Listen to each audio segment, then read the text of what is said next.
My name's Jim Warren. I have to now say formerly with the Chicago Tribune. I was the managing editor until the minions of a real estate baron decided to make some wholesale changes. I'm class of 74. It's my pleasure to be here, especially since it did give me an excuse yesterday to spurn several cable television requests to blab today about FBI wiretaps involving the new U.S. Senator from the state of Illinois. There are only so many times one can tell a national television audience that somebody is a weasel, or that political ethics in a certain locale are virtually unchanged. Indeed, the 30th Chicago alderman to be indicted or convicted in the past 27 years was charged with corruption yesterday. And the only variation on the theme is the fact that his father, a then alderman, was also indicted and served time in prison.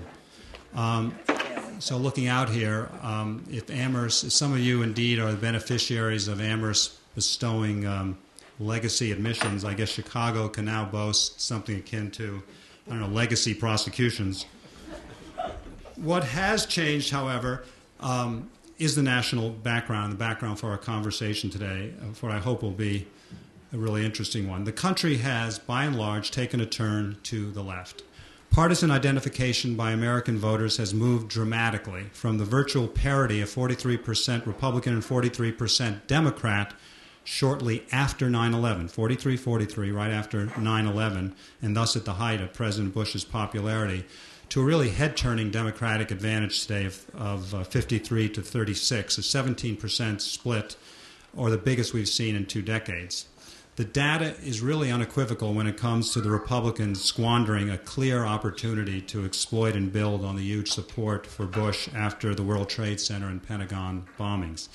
The invasion of Iraq, dubious culture war offensives, corrupt lobbying and spending scandals in the Congress undermine the Republicans and have left them 88% non-Hispanic, white, and increasingly older, from an average of 45 and a half years of age just 8 or 9 years ago, to 48.3 years on average today. The party's increasingly dependent on self-identified white evangelicals and on those who self-describe as conservatives. But nationally, those who assert conservative views on the family, homosexuality, and civil liberties, a group in a distinct majority 20 years ago, have fallen to just under 50% today.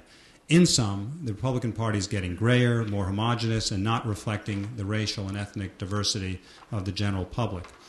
And consider this, surely a topic we can discuss with my fellow alums. In just the last 5 years, the percentage of Americans citing, quote, moral values, unquote, as the most important issue to them in voting for president has plummeted from 27% to just 10%. And notably, the decline in citing moral values as one's top issue when it comes to voting for president has been especially sharp among Republicans and working-class voters. In 2004, 45% of Republicans cited moral values as their top issue. Now it's about 21% compared with 47% who mentioned the economy and jobs. Hey, come to think of it, maybe that helps explain why the most watched television show in this country on this past Monday night was not anything on ABC, NBC, CBS, or Fox. No, it was on the cable network TLC and was none other than John and Kate Plus 8, a reality show about a family in which the marriage seems to be unraveling before our eyes.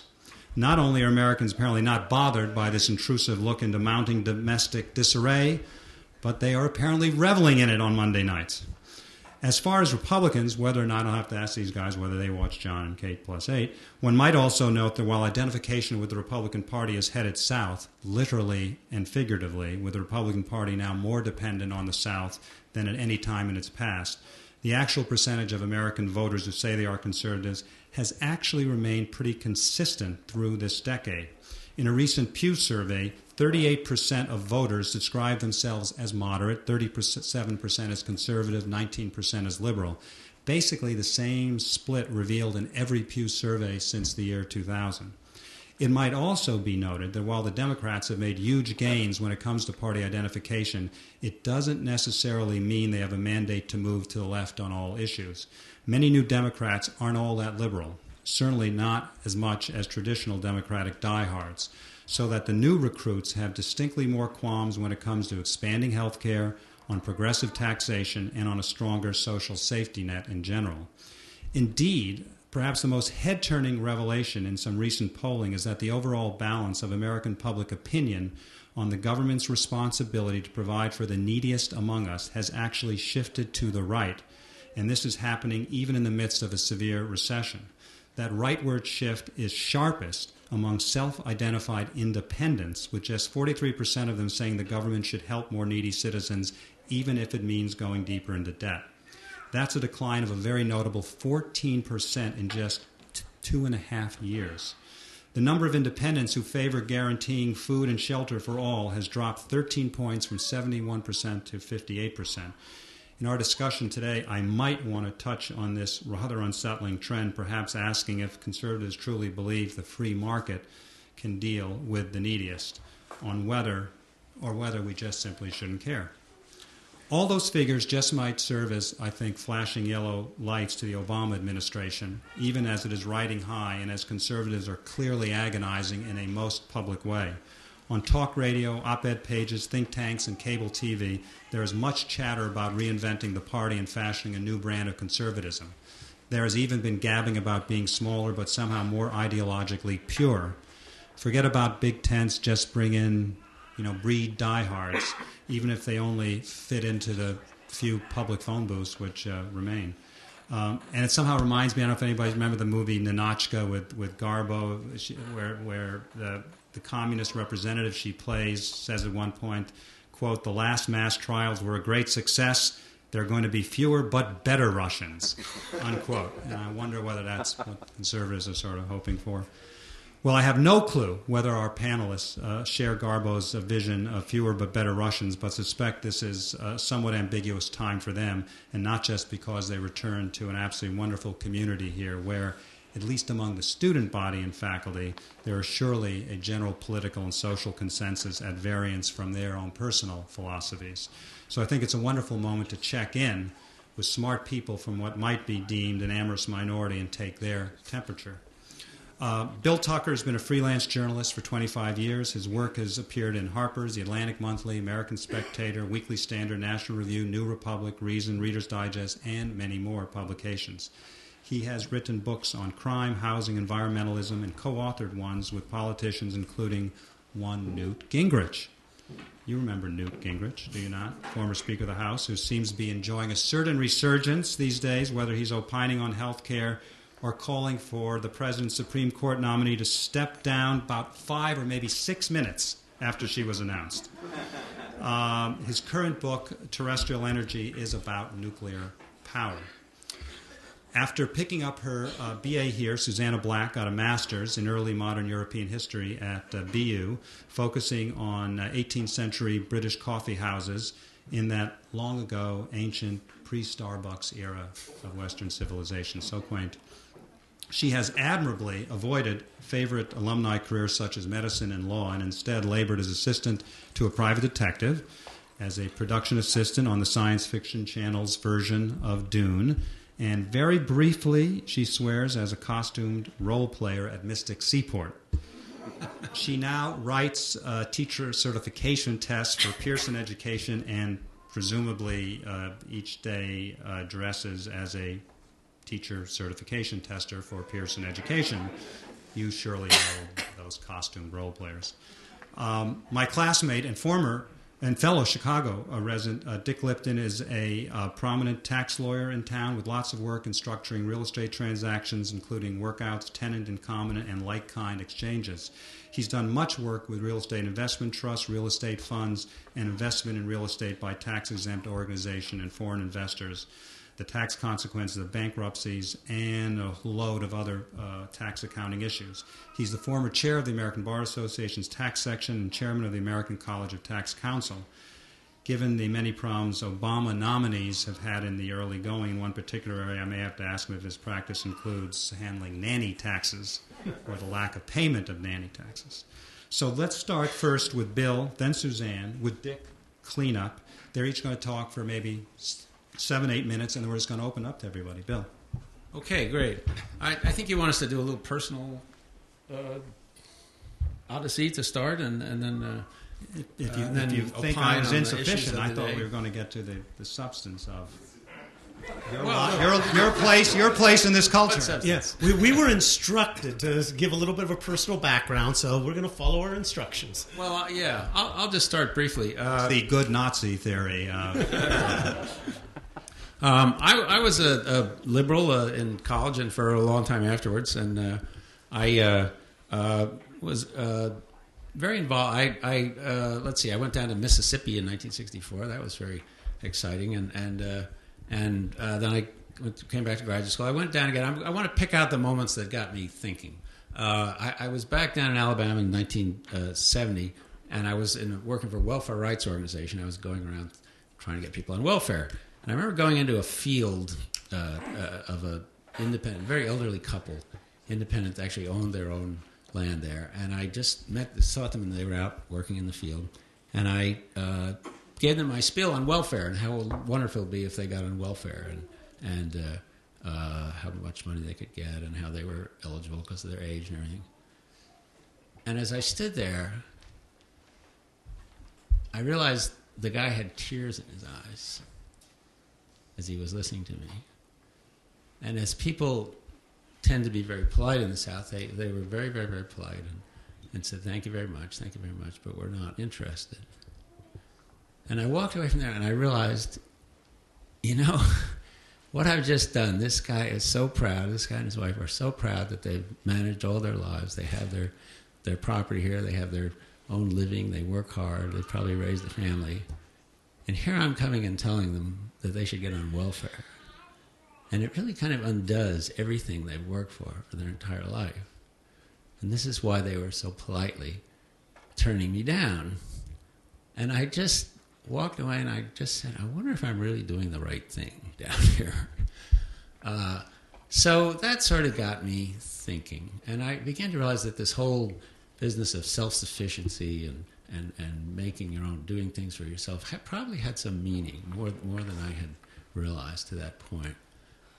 So I worked for a newspaper. I became very involved in local politics, and I remember I would cover these meetings where somebody wanted to put a factory or a school, or anything you mentioned, even houses, just like the one next door. Everybody would come in, no, we don't want it, get out of here, you're ruining our environment. And of course, as reporters, you always kind of like the idea of the people coming in and shouting down the big interests and everything. And it started to occur to me that it was the people who were trying to do something. I mean, I saw somebody trying to build a Montessori school shouted down by a crowd of environmentally concerned citizens. And I began to realize, I think the people who are trying to do things are really much more much more to be admired here than these political people who use their numbers to shout people down.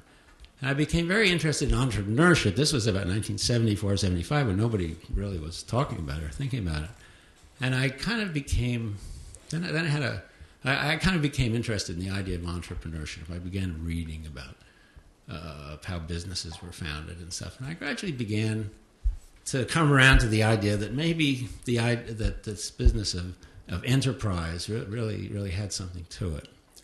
So I kind of gradually shifted over. Then and environmentalism has always been my pet peeve, I guess. And my first article I got in a national magazine was about the first big environment. I began to realize that environmentalism was essentially an aristocratic philosophy, that it's the people at the top to whom it appeals the most, because they're pretty satisfied with what they have, and when anybody comes in and wants to do something new, they usually say, no, you're disturbing our environment. And I traced down this one very famous Storm King Mountain controversy, and I actually found Con Edison had wanted to put up a pumped storage plant. I actually found that the whole thing had been opposed. All of New York City ended up. This was the great controversy of the 60s, save Storm King. And I realized, I went up and investigated, and I found there was actually a little colony of people who were actually the descendants, the second and third generation descendants of the robber barons, the Stillmans and the Harrimans and the Osborns and so forth. They didn't like the idea. They had these mountain homes in the Hudson Valley there. They didn't like the invasion of New York City, so they cooked up this campaign that, in fact, all of New York City finally latched onto. And I read Veblen. I just read The Theory of the Leisure Class, and there's actually a chapter in there where he describes how people who are most, he calls it industrial exemption, people who have benefited from the last generation of industrial progress are often most opposed to the next generation. So gradually I kept writing for liberal magazines. I'd hand things in. They'd say, no, you don't want to write for us. You should be writing for the conservative magazines. And I said, what? No, I'm a liberal like you. No, you're not a liberal anymore. So I had this one story. I was just shopping around and nobody would take it. I finally sent it to the American Spectator. I never even met them. And they said, wow, this is great. And they put it in. So wham, I started writing for them. And somehow I found that I was a conservative, even though I hadn't recognized it myself. So quickly, as far as the present considered, as a former liberal, I can be a little more, not so exercised over these things. I don't think the present system is so bad. I think the American system works in phases, and the conservatives, I think, had pretty much played out their hand after we had 28 good years, starting with Reagan. I mean, the Reagan era was an incredible revolution in this country. I think it renewed America in all aspects, in business aspects, in foreign policy aspects. And we kind of reached the end of that era.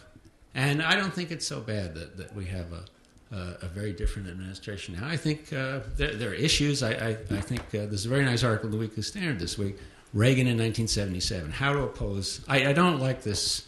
Every semicolon in every press release you argue about, or you jump on the Supreme Court nominee and everything. I think you have to be realistic. There are a couple of issues that I think will eventually come around to conservatives. Energy is one. I think this renewable energy thing is the greatest mass delusion in American history. And foreign policy, I think people will eventually understand that we can't just be nice to everybody and sit down and have a nice talk with Kim Il-jong or whoever is rattling nuclear weapons at this point. So I'm not there's a lot of talent in the Democratic Party. I'm glad to see Hillary Clinton get a job that means something. And I think it goes in waves. I don't. 5 years ago, I would have thought the Democratic Party didn't have a chance. They seem to be. And there were all these studies. They're shrinking. The red states are growing faster than the blue states. Now we're in the other situation. I think it'll eventually come back. So, Susanna. I'm really impressed by these guys' ability to just he wrote. This is his preparation, and it was great. But I wrote a speech. I'm going to read it. I had this idea when I first heard about this panel that the real point was going to be for the Amherst community to have a chance to just look at conservatives in a safe environment. I don't think it helped that the word for what this is panel. I think in the back of my mind I pictured myself stuck onto a piece of laminated plywood, like one of those singing fish, while my classmates and ex-professors gaped at me. But that is not what this is, and I'm glad. This is theoretically a panel about being a conservative as an Amherst graduate and being a conservative after this recent election. I'll talk a little bit about both, about what I mean when I say that I'm a conservative and how that has changed, and about how I found myself, after growing up as I did, somehow not able to vote for Obama, as we say, because of the Supreme Court, which is code for because of Roe versus Wade. I was raised by an Amherst graduate and a Smith graduate on the Upper West Side of Manhattan to believe that any flavor of bagel besides plain poppy and sesame were a little culturally dicey. Not bad necessarily, but you want to keep your eye on them. I was also raised to believe that the only conceivable thing that anyone decent would ever do to authority was question it, and that Republican voters just didn't understand what their own best interests were. I went to the pro-choice march on Washington in 1992 when I was 15, and I got huge chunks of my worldview from A Handmaid's Tale, although on reflection I'm not totally sure I ever finished it. I don't know how much of this was directly from my parents and how much was just in the atmosphere, what decent and sane people believed. My father is always actually skewed a little bit to the right, and both my parents are very thoughtful and nuanced people. But for the most part, my worldview is firmly liberal and also firmly secular. And there are many, many things that I was raised to value that I still deeply love and agree with. the reality that there is such a thing as social injustice and that combating it is everybody's business, the awareness that those in authority tend to abuse it, the belief that actually a pretty large social safety net is not a bad thing. Sorry. The idea that in the final analysis all you need is love. I also still believe that about the bagels, but I didn't vote for Obama. The two topics we're here to talk about, being a conservative as an Amherst grad and being a conservative now in the U.S., are obviously linked, because in both cases you're being a conservative as an outsider. I definitely have some contrarian tendencies, and when I was in my senior year of high school and fooling around for a brief period with being a libertarian, it was mostly to be annoying and feel like I was rebelling. I was a libertarian like most kids smoke weed, and then in college when I smoked weed, it was mostly because I felt I was upholding the great tradition. But the hardcore libertarian phase didn't actually last very long. I don't think that is the only reason that people are libertarians, just to clarify. But that's why I was. It is, however, not the kind of conservative I am now.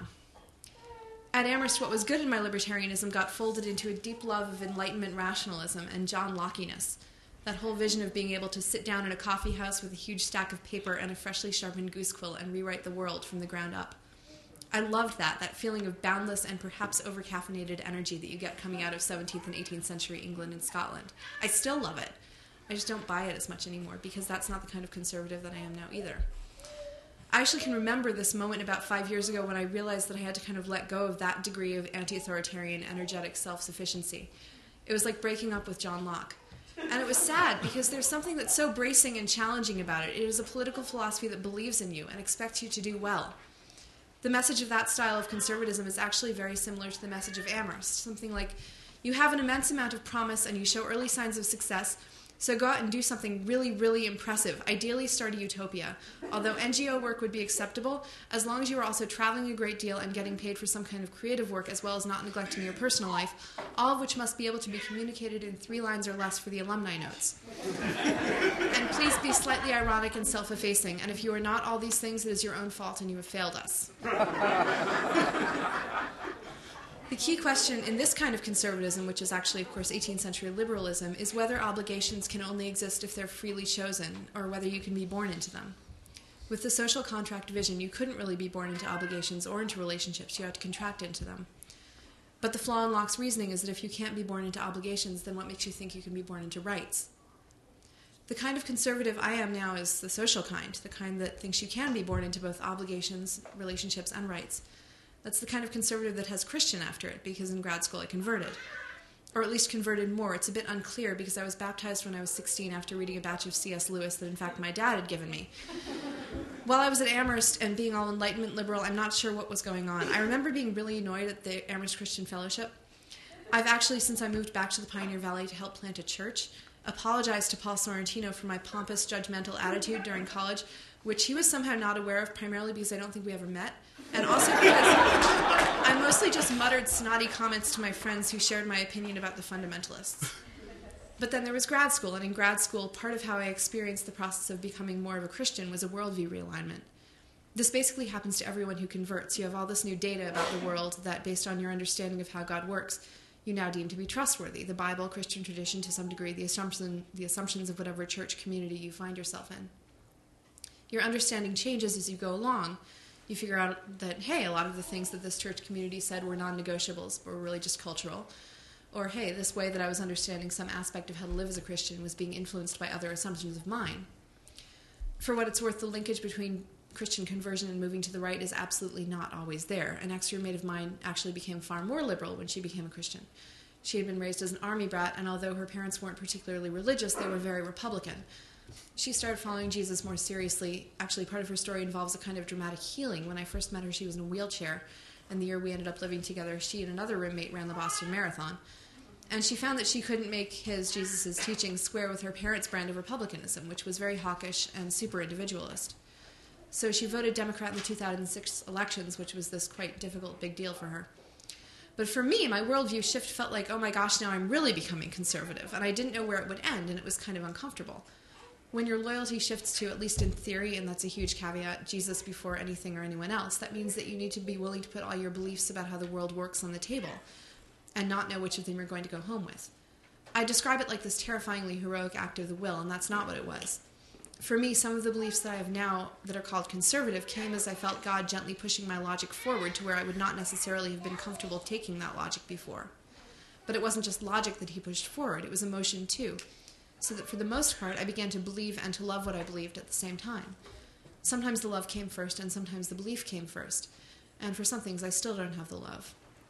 And there were some things where I was literally praying, God, if that's true, help me believe that it's true, and help me be able to handle believing that, because I don't see how I can. But he answered those prayers too. But because I have, I think, been nudged firmly over onto the conservative side of one social issue in particular, abortion, I did end up, as I said, feeling unable to vote the way my family did. My brother told me last summer that he wasn't sure what to get me for my birthday because for everybody's birthdays he had just been contributing to the Obama campaign in their name. But you're voting for McCain or Hitler or someone, so I figured I shouldn't do that. I actually didn't feel like I could vote for McCain either, so I ended up in the voting booth in Northampton becoming panicked and confused and writing in Huckabee in what turned out to be magic marker. Thus, I am sure elevating the Northampton polling place volunteer lady's opinion of the intelligence of conservatives. But they were also happy when my family when Obama won. It was like when the Sox finally won. And I couldn't join in, and that was kind of hard. There was this feeling of not being part of this big fun party, this huge national victory that felt, and it felt to me even, like the final Union victory in the Civil War. And dang it, I just felt left out. I was on some level tempted. My mother said that the main thing that she thought about my not supporting Obama was that there was something wonderful going on, that I was denying myself. And it kind of felt like that. She assumes that at some point I will come to my senses and kick myself that I didn't go to Washington for the inauguration with my brother. But that's not going to happen. In a way, it's easier to be a conservative now that Obama's won. I would feel far more alienated from my family if McCain had won. They'd look on me as somehow linked to a successful oppressor, as opposed to somehow linked to a sad little crumbling coalition party. It's far easier on a social level to be a conservative in the age of Obama than it was in the age of Bush, because as much as people love to talk about how much they love Obama, they don't love it as much as they love to talk about how much they hated Bush. So there's literally fewer words about politics now, and they're not as bitter. But on another level, especially with Souter's retirement, the real reason that I couldn't join the fabulous, happy Obama fun time is looming. The ebbing of the probability of Roe versus Wade being overturned is like this recurring grief and sorrow to me, and the brakes getting taken off of stem cell research also, when I heard about it, made me appreciate Bush in a way that I don't think I had before. When the thing about stem cell research was in the news, I'd recently started thinking through the implications of how the birth control pill works. I still don't have a sense of how common this knowledge is, but apparently one of the 3 ways that the pill protects against childbearing is that it can prevent an embryo that's been conceived from successfully implanting. Usually this mechanism doesn't kick in because usually the pill acts as a genuine contraceptive, but sometimes it actually does cause this. I'd learned this a couple of years ago, but I was right around the time that Obama reversed the legislation learning more about it and thinking it through more. The way that I thought it through is very much influenced by Amherst, specifically by Amherst's decision to hire Hadley Arkes, who even before I started habitually thinking of human beings as being made in the image of God, convinced me that they are at the very least made in the image of other human beings, and that to deny humanity to one category of them is to threaten to deny humanity to all. I don't know whether or not personhood begins right at conception. I really don't. It might not. I really hope it doesn't. I've gone back and forth on the issue philosophically. Maybe it begins at some point during those 9 months. It seems utterly absurd to me to think that it begins when a baby is actually born. Why then? What would make us say that that is the crucial point at which someone gets to join the human community and gets to matter in our eyes? But I do know that the history of denying personhood is not a pretty one. It took us as a country 87 years to overturn the denial of personhood to one category of people. A huge part of what was so wonderfully celebratory about the Obama inauguration was our sense that that denial of personhood is now almost totally done for. And so one thing that I did take out of all the happy around the inauguration was the hope that that kind of a reversal is possible and that someday we really may be a country that sees value in the lives of all its people, not just those with white skin and not just those who happen already to be born. I've talked a lot about how my ideas have changed since I graduated, but among the ideas that have changed the most are my ideas about what an Amherst education means. And this is one of the places where I had to completely leave Enlightenment liberalism behind and embrace something that is either so conservative it's just completely foreign or so obvious that it'll sound totally trite. Here it is. I no longer buy the idea that higher education is a kind of apotheosis, that you're supposed to justify your existence by getting an advanced degree. It is so great that Amherst offers opportunity to kids who are poor or from unfancy high schools or unfancy families, but who have the potential to become this amazing cultural product, an Amherst graduate. It is so great that after this recent election we can really say that skin color cannot bar you from becoming president. It is great that we are really coming closer and closer as a school and as a country to being a genuine meritocracy. People really should have the opportunity to fulfill their potential, whatever exactly that means. But even if somebody doesn't have a lot of potential in the sense that we usually mean it, and even if that person doesn't make use of the potential that he is still valuable, just as much as both a rich person born to privilege and a poor person who makes good and gets an Amherst degree. Even if someone is massively damaged by nature or nurture and never in this life completely heals, that person is still infinitely valuable. If we don't believe that, if we don't believe that our value comes from being made in God's image and being valued by Him, then our spiritual life is a meritocracy, and all our moral argumentation revolves around meritocratic assumptions. We don't have any really strong arguments against abortion, none that couldn't be used to yank our right to life if we don't have a great potential or if we don't live up to the potential that we have. And so we will spend our lives doing what Amherst students, conservative or liberal, are really, really good at doing, trying to prove with our accomplishments that we're not phonies, while being deathly afraid that we are. Until we're willing to see value in every human person, no matter their race or intelligence or degree of development, we'll never be able to leave that fear behind.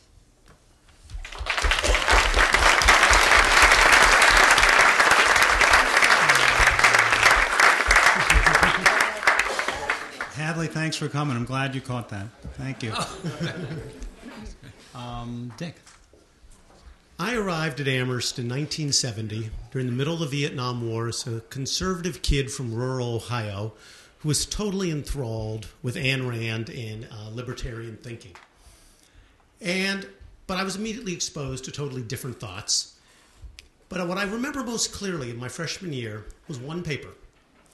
A professor whose name I have quite intentionally forgotten asked us to analyze a book by Andre Malraux, which I still remember, called Repressive Tolerance. The whole theory of the book was that it was repressive to tolerate certain views because they were contrary to progressive views. I killed myself on a paper on that, pointing out all the reasons why it was incorrect to limit people's views. That you should want to compare views, and the intellectual marketplace have those views that are best and strongest survive. I got back the paper with a very poor grade, and the total comments were, quote, "You're not thinking correctly," unquote. Well, I will tell you that in response to that, I spent the next 2 years devoting myself to drinking beer and chasing women and having a very good time. And frankly, I just barely skated by academically. And were it not for Professor Ziegler, who's no longer with the faculty, but was a relatively conservative political science professor, I don't know where I would have ended up. But I met him in my junior year. He took me under his wing. We had some very good conversations and a very open dialogue. And he suggested that I go to law school, and he suggested that I go to the University of Chicago. Now, you have to understand, my grades weren't nearly good enough to get in, but he was nice enough to make a few phone calls, and I managed to get into the law school. And it was a complete change, because to the extent Berkeley was the center of the left in the 70s, the University of Chicago was the center of the right. And I ended up going to law school, meeting immediately Professor Epstein, who's a well-known constitutional scholar of conservative views, and a number of other, Judge Posner. It was a delight. And I got into tax. Got into tax with a professor named Walter Blum, now deceased, who's famous for writing about the uneasy case for progressive taxation and all the economic and social reasons why progressive taxation is inappropriate. Went off to clerk for a judge who then was appointed to the Ninth Circuit by Reagan, was considered on the short list for the Supreme Court, obviously a conservative judge, and had a lot of fun. Now, what do I do for a living, and how does this all tie back in? I haven't changed my views, by the way, and I still thought Malraux was wrong. So I became a tax lawyer. It actually, when people ask me, when I go to a cocktail party, they ask me what I do, it's very easy. I say, I screw the government for a living. And there's a lot of truth to it, because when you deal with the government every day, Jim observes the government. He doesn't deal with the government. When you watch what the government does to people's rights, I don't mean just the criminal side of it. I mean everyday citizens being abused, having the IRS take positions that are absurd, and of course the burden is on the taxpayer to prove that they don't owe the money. I feel philosophically every day good about what I'm doing. And when you look at life that way, it makes it fun. Now, it's not always easy. As Jim knows, I've written a lot on tax, and I've had one case that was a lot of fun, a case called Nelson. It was a situation where Congress had botched the law. Let's be very blunt about it. The law made no sense. Case went to the tax court. Tax court looked at it and said, this can't be the answer. It's too favorable for the taxpayer. 16-0 decision. I wrote in favor of the government. I wrote an article about it. The article started off with a reference to the Battle of Copenhagen. Who here remembers the Battle of Copenhagen? And it was? Nelson defeated the Danish Navy. Exactly correct. Nelson defeated the Danish Navy. The way he defeated the Danish Navy was, he was the second in command, actually. He led the fleet in, and the senior admiral sent a code message to him saying, withdraw. And Nelson took his telescope, held it up to his blind eye, and said, I don't see any code. I said, that is exactly what the court did. It didn't see the code. Well, lo and behold, Nelson ended up going to the Supreme Court, and that's the one time I participated in a Supreme Court case. We won 8-1, and the justices said, Congress wrote the law, the judges have to follow the law. The IRS has to follow the law, even if they don't like the result. And that is something that can motivate you from day to day. Now, Jim's talked about Obama and the way the numbers are looking. Let me give you my little 2 minutes of perspective on it, coming from the tax side. Candidate Obama said he wasn't going to raise taxes on anyone making under $250,000. The latest budget proposals proposed to reinsert the so-called personal exemption phase-out and standard deduction phase-outs, which kick in at $125,000. Why do they propose those? Because that's where the real money is.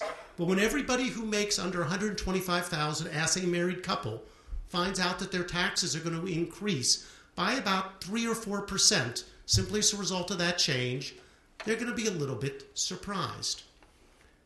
You read a lot recently in the press about the president's foreign tax proposals. I could go on for hours about how bad the tax policy is. We have a situation right now where we have a non-competitive tax system. There are 17 systems in the OECD, or 17 countries in the OECD. 16 of them use one tax system, one uses another. You can guess who the other is. Our system proposes disincentives to companies to invest and expand, disincentives to export, and the Obama administration is making a series of proposals which are going to make it worse in the long term. Politically, it sounds wonderful. Don't export jobs. But when in every other country, the tax system favors expansion and our system favors contraction, I'm very worried long term about what's going to happen to this country as a result of ill-guided tax policies. I agree with the earlier comment that everything goes in cycles. And yeah, I wasn't thrilled when Obama was elected. By the way, my happiest day on that type was when Reagan was elected. But that said, I also agree that cycles come and go. And over time, as citizens realize the impact of some of the proposals, whether they're on energy, whether they're on taxation or economic policy, well, you know what I think is going to eventually happen? I eventually think that a lot of Americans who are conservative are going to look at this administration and say, you're not thinking correctly. Thank you, Dick. Before we open up, let me just ask a quick question to each of you. Just comes to mind.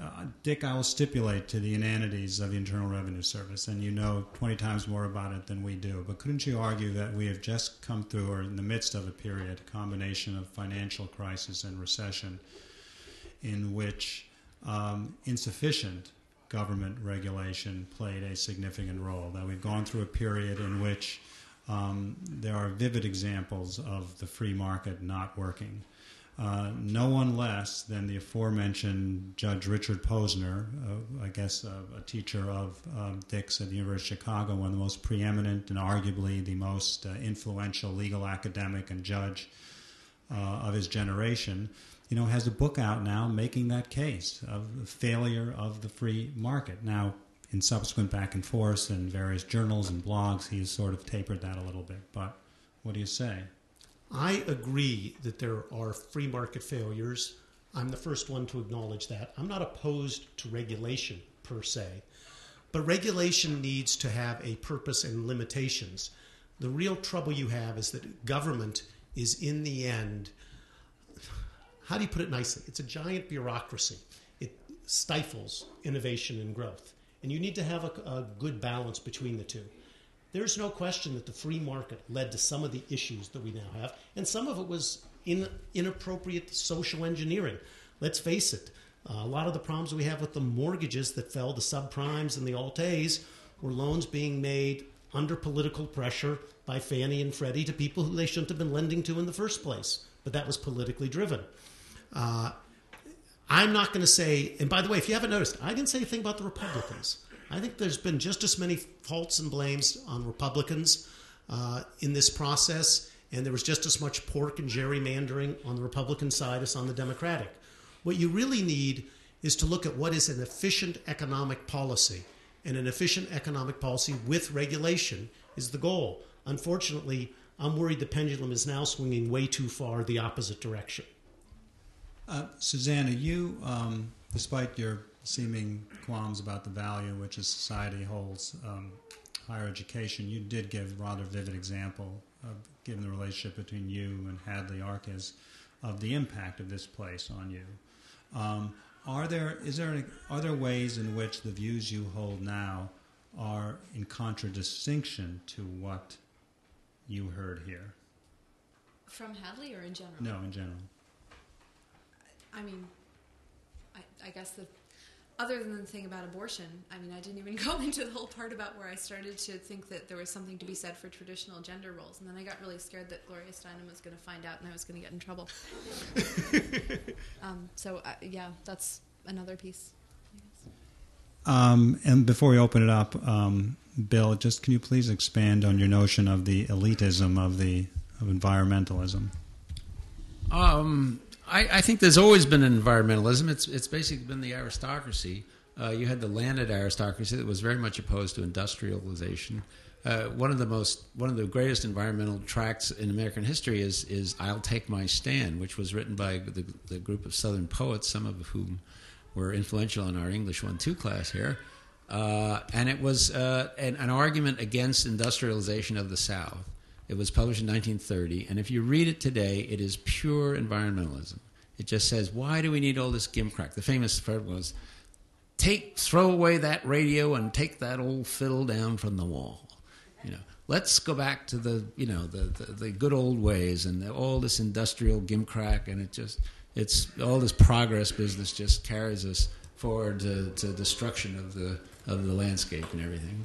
And you just read that over and over and over. I think there's this huge sentimental kind of liberal fantasy of rejecting industrialism and going back to wind and sunshine and everything.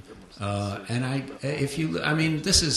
just wrote about this 1980 a book called Progress and Privilege, but there's been a lot of statistical work done since that shows that environmental issues always appeal to the more upper strata. I think, and in relation to the rest of the world, we're getting to be an aristocracy. I mean, China's going to do a whole lot of things that we don't want to do, and we're going to find them leaping ahead of us, I think, as a result. Can I just add to that, just on the tax side? We're going to be spending billions and billions of dollars subsidizing, let's get blunt about it, wind, solar power, other types of environmental programs under this administration's proposals, all of which are totally inefficient ways to generate energy. Now, don't get me wrong.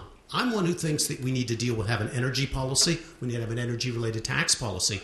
But they're taking all of your money and the money of all the workers out there and basically spending billions of it to find different ways. It's not even to find ways. It's to produce power in inefficient ways. At a certain point, you have to say to yourself, there are better ways to spend our money and better ways to spend your taxes. You live in a state, Illinois, which has an astronomical budget deficit right now, that has unfunded pension liabilities from here to Jupiter. I think beyond Jupiter. How, as a citizen of the cushy North Shore, would you suggest making that up? No, seriously. I think if you take a look at the level, and this is not only Illinois, take California as well. The bottom line is in every state, with Illinois being one of them, you have citizens who do not want to pay taxes and do not want to have cuts in services. And the only way to do it is to get to both. Reagan tried to do both and failed in getting the cuts in the expenditures. The bottom line is government is delivering services it can no longer afford. It has to cut back those services. Simultaneously, taxes have to increase. By the way, I hope you noticed, Jim, I was very careful not to say that I'm opposed to tax increases. I'm not. I think rate setting is an important thing, but you have to make sure that when you set rates, you do it in a way that's economically efficient.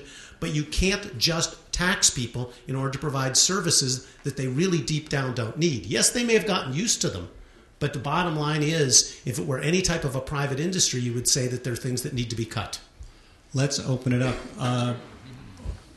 Yes, what I'm concerned about is whether it's really that simple anymore, because I perceive what the Democratic Party is doing is catering to a huge swath of people who don't have much income to give up in tax, so that when you talk about people rebelling, if a majority is paying 50% pay no income tax. They only pay a Social Security tax. So that's the facts. Isn't it a numbers game? And don't conservatives ultimately fail on self-interest? Because people will vote as self-interest, which is tax me, tax you, but not himself.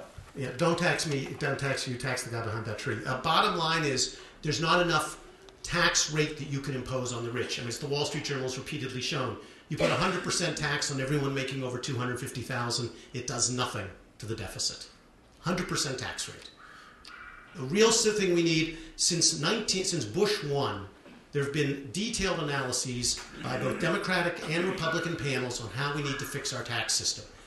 On both sides of the aisle, everyone knows we need to completely revamp the system, switch probably to more a value-added based system like you have in the rest of the world, combined with an income tax for political reasons on the upper income people, probably at a flat rate of about 25%. There have been detailed analyses on this. The bottom line is our Congress lacks the willpower to do what is needed. We all know what it is. Sir, way in the back. Yeah, I'm struck by the views of the three panelists. I'm struck by the fact of a larger truth. I've been trying to figure out how to deconstruct what I've heard from the three of them in 25 words or less. I'm not quite able to do it. But the point that I think I want to make is that I hear rather different things from the three panelists, which causes me to think in classic Amherst style that the very labels themselves may be slightly more contingent than this discussion has tended to suggest. Called diversity. And for example, Jim, there's been a lot of critical analysis of the polling data on whether we're a center-right or a center-left country. If you ask people how they label themselves, you get the results you reported. But if you run through a series of rather complicated questions about specific public policy issues, you come up with a quite different set of results. In other words, people who are moderates support a lot of liberal programs. People who are conservatives support a lot of, quote, moderate programs. So I'm a little concerned, sir, that we're not focusing on what might in fact be the core truth of being a progressive versus being a liberal. And I don't think the polling data helps us at all on that. But there's been some good work. You probably have read Michael Lux's book on progressivism. It's a useful antidote for much that has been said in the room today. But the point is, it truly is. But the fact of the matter is, you can if he does deconstruct the rhetoric of liberals and the rhetoric of conservatives, and I guess I would raise the question in an open-ended way: if conservatives were conservatives right in opposing, for example, women's suffrage, repeal of slavery, Social Security, the list goes on and on and on. If you look through the history of the Republic, conservatives wound up on the side opposing every reform since the founding of the Republic. And I'd be curious, in an open-ended way, whether or not your panelists would have reacted the same way. Would they have upheld, say, Plessy versus Ferguson? Oh, yeah, I would have opposed all liberation of everybody. Well, making this, because we don't have much time, too open-ended, Bill, why don't you just take a slice of that? I mean, you wrote a book with Gingrich. There were heady times back in '94 when they took over, had their big 10-point manifesto. In retrospect, what were they? Well, I think that to answer your question, I think somebody once said everybody tends to be a little liberal or a little bit conservative, and I think that's generally true. And I think that the tendency is that some people are a little more satisfied with the present, with the way things are, where other people are dissatisfied and want things to change. And Nick Kristof had a column on this just yesterday, and the question is the answer seems to be that people, liberals want to change the established order, or that they're dissatisfied with the established order, whereas conservatives to me, I would phrase it, I would say, we've got, civilization has come a long ways, and a lot of the things that we've accomplished are really worth preserving. I don't think the communists wanted to redesign humanity from the ground up. That's the extreme case. But I think that there's things worth preserving, there's things worth changing. And people tend either a little bit one way or the other, no doubt. I don't think either is right all the time. I certainly wouldn't defend opposing women's suffrage or slavery or any of that stuff. But I think that doesn't mean you change everything. That doesn't mean that everybody is going to be completely equal economically. That doesn't mean that... well, go ahead, yeah. I was going to just add, I think I believe much more in equal rights than many of the liberals, quote, liberals I know, because I don't believe in preferences. And yet, that seems to be, you could break every issue down. I mean, Jim and I have never discussed politics, but I would expect we don't agree on a lot of things, yet I don't call myself a conservative. I don't call him a flaming liberal, although maybe I do after his introduction. A couple of real quick final questions. Yes. My question just relates to the environment. Given the global nature of the environmental crisis, and Bob Zimmerman yesterday had some very startling graphs, let's say, for example, about air quality in fish populations, how can the conservative cause, disavow global warming or steps to... Well, there's always been an environmental crisis. Poverty was an environmental crisis for a long time. The Pleistocene poverty. I'm not as totally convinced. Don't you think environmentalists have a little bit of a tendency to exaggerate sometimes about the world crisis? Isn't there a little bit of the? I mean, my sense is that global warming is the liberal equivalent of the Armageddon. It's the world showdown. I find I'm a little bit concerned about global warming, but I find that we have to drop everything and change the world in order to deal with it. I will show uncharacteristic self-restraint and not throwing my 2 cents in on this. But question. Do any of you support public political campaign financing with significant limitations on private contributions? Let's just... Suzanne, do you have any feelings on that? Because otherwise I might have... I yield my time to the floor.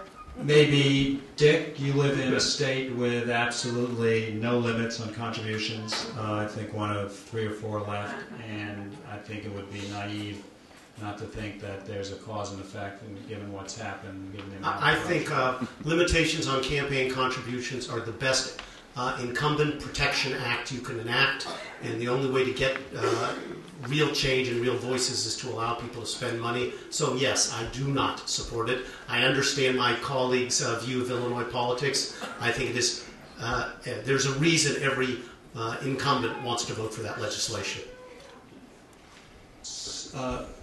In the blue and then the blue. Right. I've spent my entire life in terribly liberal corners of the country. Grew up and lived in Seattle, so I'm, hoping my SUV isn't getting keyed right now in front of my house. Then came out here to Amherst, and then took my first job down in the Bay Area.